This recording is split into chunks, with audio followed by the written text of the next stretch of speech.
গীত, কথা, কবিতা, নৃত্য আৰু নাটকেৰে শোণিতপুৰ জিলা দিৱসৰ মুকলি অনুষ্ঠানত এক মননশীল আৰু সুমধুৰ পৰিৱেশ সৃষ্টি হয়।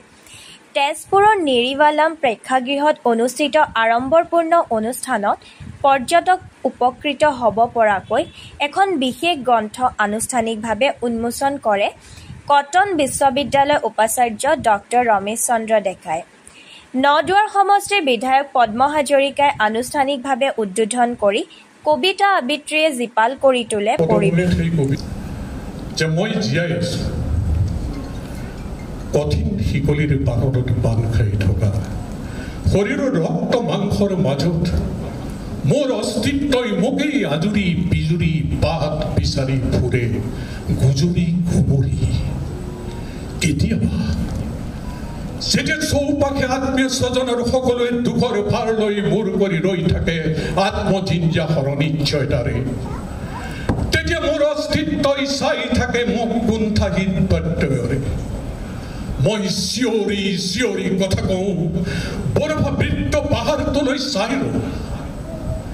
চিন্তাৰ জ্যোতিৰে দেখা পাওঁ জ্বলি থকা এডাল মমবাতিৰ দৰে মোৰ অস্তিত্বটো জ্বলি উঠে খুব সংগোপনে। সেই পোহৰত মই জাগি উঠো দুৰ্বাৰ শক্তিৰে।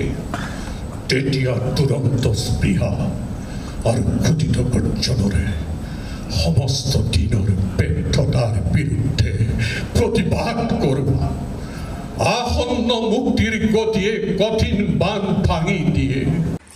এই মুকলি অনুষ্ঠানতে প্ৰসিদ্ধ বাঁহীবাদক দীপক শৰ্মাৰ বাঁহী বাদনেৰে পৰিৱেশ সুমধুৰ কৰি তোলে।